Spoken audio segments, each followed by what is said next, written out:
물론 가장 큰 변수가 있겠지. 바로 트럼프. 트럼프의 보편적 관세가 물가를 끌어올리지 않을 거라는 주장도 일단 트럼프가 관세를 정말 부과할지 부과하지 않을지 요것 자체가 미지수야. 아버지, 이 3번에 걸친 Q&A 특집이 끝이 났으니까 우리 또 열심히 다시 시황을 공부를 해봐야겠죠. 어느덧 금리가 10년물 기준으로 4.8% 수준에 육박을 하면서 금리에 대한 시장의 민감도가 굉장히 강해지고 있는 것 같아요. 10년물 기준으로 4.5% 이하에서는 금리가 올라도 주가가 덩달아서 상승을 할 수가 있었는데 그 이상에서는 금리가 오를 때 거의 확실하게 주가도 하락을 하고 있잖아요. 주말에 미국 장에서도 시장 예상보다 강한 고용시장의 금리가 급등을 하니까 주가가 급락으로 출발을 하기도 했죠. 문제는 이 금리 수준을 결국 결정하게 될 물가에 대한 전망이 굉장히 불확실하다는 점이지 않을까 생각이 되는데요. 이 사람 말이 또 다르고 저 사람 말이 다르다 보니까 누구 말을 따라가는 게 맞는지 잘 구분이 안 가더라고요. 일단 물가에 대해서는 연준의 2인자인 크리스토퍼 월러 이사의 발언을 좀 참조하는 게 좋을 것 같아.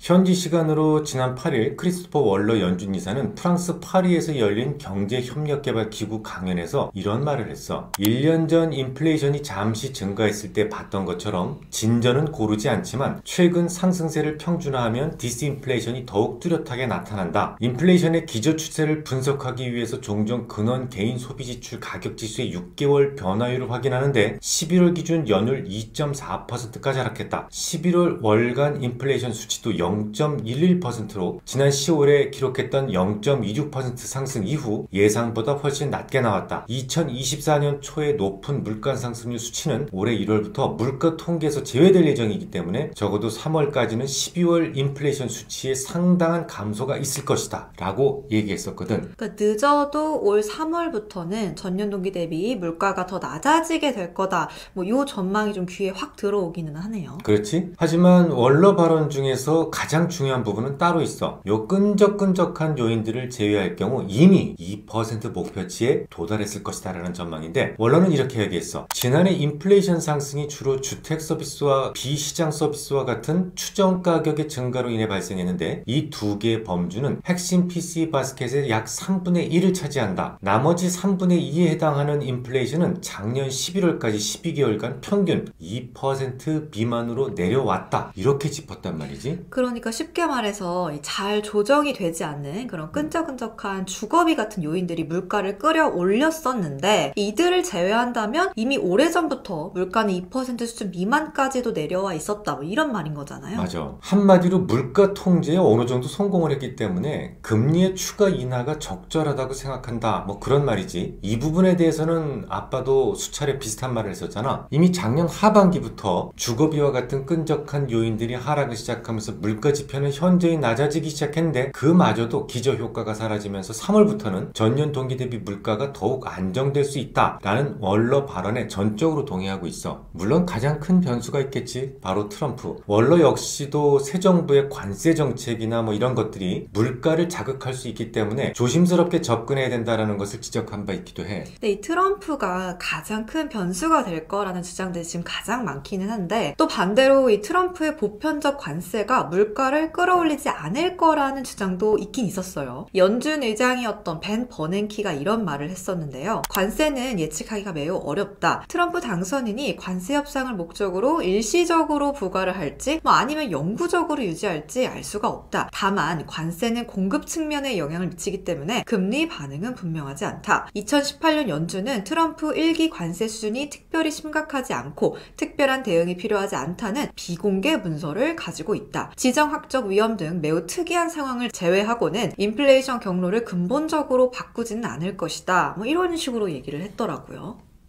절대로 그건 말도 안 되는 주장이야. 일단 다른 실물 경제학자들에 비해서 벤 버냉키가 더 위대하다고 생각하니? 그렇진 않죠. 그가 지금 FRB 의장의 직함을 가지고 있다면 그럴 수도 있어. FRB라는 조직은 과도하리만큼 많은 경제학자들을 고용하고 있고 그곳에서 나오는 정말 방대한 데이터를 볼 수 있는 위치에 있다면 그의 발언은 당연히 위대할 수 있어. 그렇지만 지금 그는 범부와 다를 바 없어. 그의 발언이라고 해서 너무 강한 믿음을 가질 필요는 없단 말이지. 아빠는 2018년 연준은 트럼프 1기 관세 수준이 특별히 심각하지 않고 특별한 대응이 필요하지 않다는 비공개 문서를 갖고 있다라는 이 버냉키의 생각 자체가 틀렸다고 생각해. 증거를 제시해볼까? 트럼프 1기 때, 그러니까 무역전쟁이 막 본격화되기 시작했던 2018년 이후 2019년 최대 관세율이 도달할 때까지 미국의 대중국 실효 관세율은 17.9%까지 상승했었어. 그런데 그 같은 기간 동안 달러 대비 위안화는 13.7% 절하됐었단 말이야. 그러면 어떻게 되는 거야? 그에 따라서 관세를 적용한 미국의 수입 상품 가격은 고작 4.1% 상승에 그쳤는데, 미국 소비자들의 구매력이 그 당시 워낙 왕성했기 때문에 그 정도의 충격은 간단하게 흡수될 수 있었던 거야. 그래서 관세 부과에도 불구하고 물가가 크게 오르지 않았던 것이지. 물론 세상 일은 모르는 거야. 정말 적극적으로 대응하겠다, 싸우겠다 라고 했던 중국이 예전처럼 위안화 약세를 통해서 트럼프와의 정면 충돌을 회피하고 대충 트럼프의 시대를 넘기려 할 수도 있어. 하지만 지금까지만 두고 봤을 때는 아닌 것 같지. 지금은 이 중국 지도부가 트럼프 1기 때와는 또 다르게 대미국 수출 가격을 올리려고 하고 있는 상황이죠. 맞아. 이 수출 보조금까지 축소 혹은 아예 폐지하면서 인플레를 수출을 해서 미국 경제에 직접적으로 타격을 주겠다는 그런 심산으로 보여지고 있어요. 이 어쩔 수 없이 중국에 대한 관세를 미국이 포기하도록 만들려고 하는 것 같은데요. 그리고 또 변수가 하나 더 생겼죠. 이 워낙 많은 경제학자들이 관세에 대한 부정적인 효과를 거듭해서 강조를 하다 보니까 트럼프의 가신들 생각이 조금씩 변화하고 있는 걸로 관측되기 시작했다는 뉴스가 지난주에 있었어요. 워싱턴 포스트가 복수의 소식통을 인용해서 현지 시간 6일 보도한 내용을 보면 이 트럼프 측 보좌관들은 대선 공약인 10%에서 20%의 보편 관세를 일단 모든 국가에 적용하는 걸 논의 중인데요. 해당 관세를 모든 수입 품목에 매기는 것보다는 미국의 국가, 경제 안보에 핵심적이라고 여겨지는 특정 분야와 관련된 품목에만 부과하는 것에 방점을 두고 논의가 현재 이루어지고 있다. 그런 보도였어요. 물론 이 워싱턴 포스트의 보도가 나오자마자 트럼프가 즉각 절대 아니다라고 해명을 하기도 했죠. 그냥 아니라고만 하면 좀 약하게 보일 수 있다고 판단했던 건지는 모르겠지만 이 관세 부과를 위해서 국가 비상사태까지 동원을 할 수도 있다면서 굉장히 강력하게 마치 꿈도 꾸지 말라는 듯이 이렇게 반발을 하기도 했어요.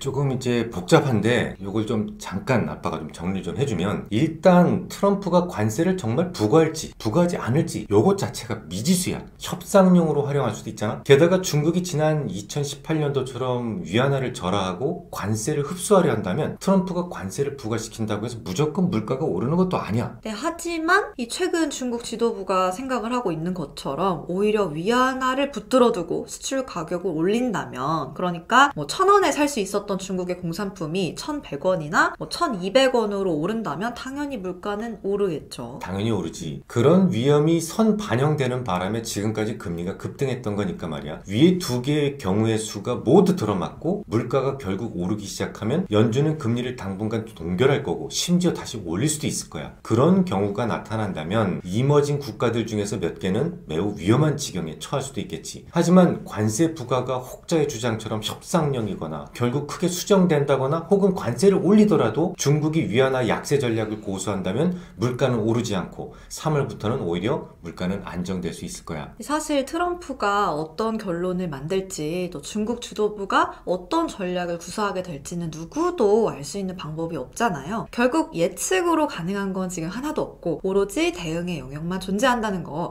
다시 한번 이렇게 또 알게 되는 것 같아요. 우리는 대응을 하기 위해서 계속해서 지켜볼 필요가 있겠죠.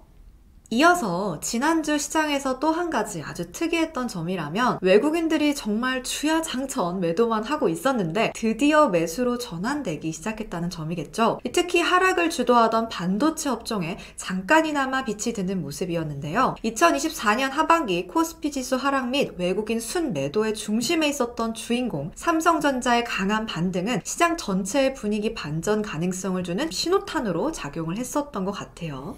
역사적 최저점에 위치했던 밸류에이션, 그리고 이제 여기에 얹어져서 부진한 4분기 실적 공개가 딱 발표되면서 오히려 안도 심리를 강하게 자극하면서 역발상적인 주가 흐름을 만들었던 것 같아. 그러니까 이번 주에도 가장 중요한 건 뭐겠어? 결국은 외국인들의 매수가 지속될 수 있는지 여부를 먼저 관찰하는 게 좋겠지.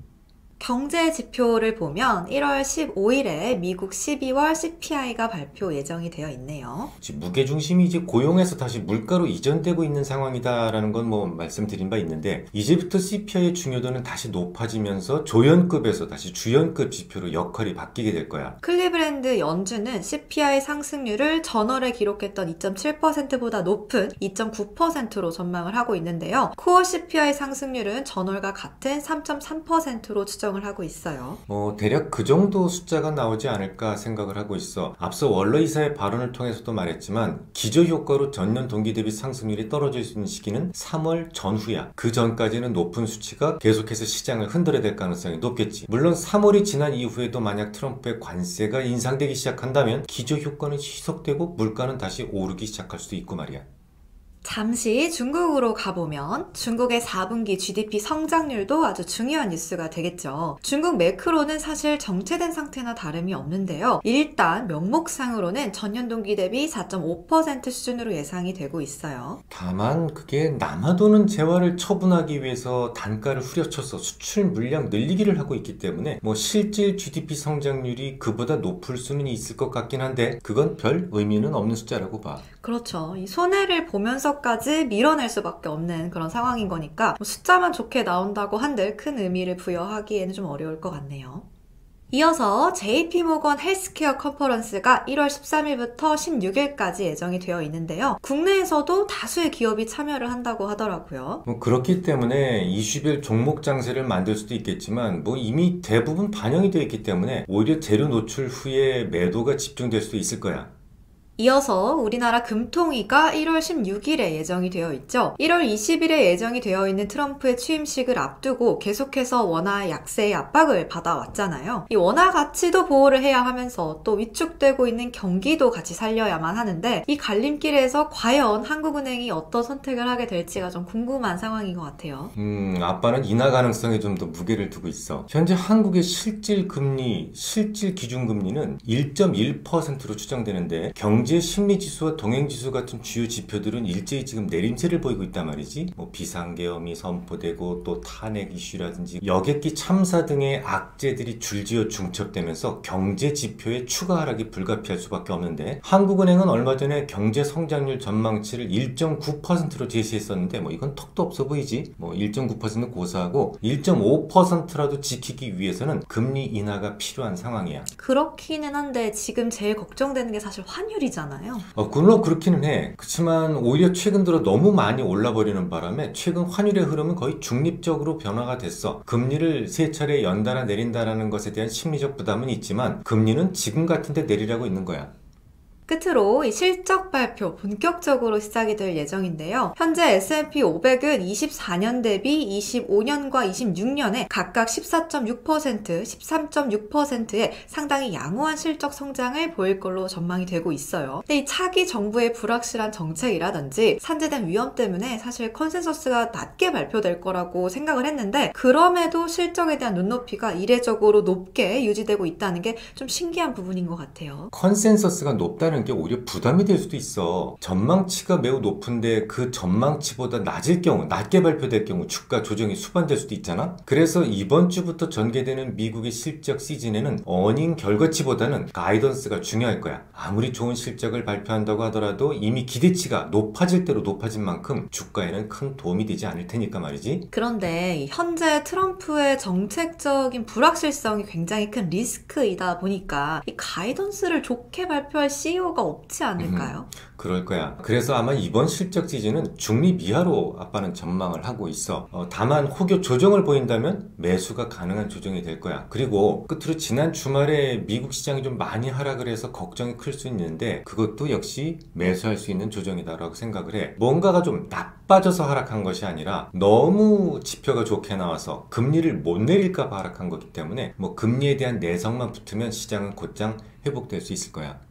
오늘 영상에서 가장 중요했던 부분은 역시 또 트럼프였던 것 같죠. 작년을 내내 뜨겁게 달궜던 트럼프가 드디어 1월 20일 취임식을 앞두고 있는데요. 트럼프의 정책들로 인해서 물가가 오르기 시작한다면 연준이 금리를 동결할 수도 있고 심지어는 다시 방향을 바꿔서 올릴 수도 있을 거예요. 하지만 트럼프가 강하게 주장하고 있는 관세가 단지 협상용으로 작용한다거나 혹은 크게 수정되거나 혹은 중국이 오히려 강하게 맞서지 않고 위안화 약세 전략으로 바꾸게 된다면 물가가 오히려 오르지 않을 수도 있다는 거. 취임 이후의 정책들을 어떻게 실행해 나갈 것인지 계속해서 지켜보는 방법밖에 없겠죠. 그럼 오늘은 여기서 마무리하도록 하겠습니다. 유익한 시간 되셨길 바라고요. 다음 시간에도 유익한 이야기 나누고 싶으시다면 좋아요, 구독, 댓글, 알림까지 아시죠? 그럼 안녕.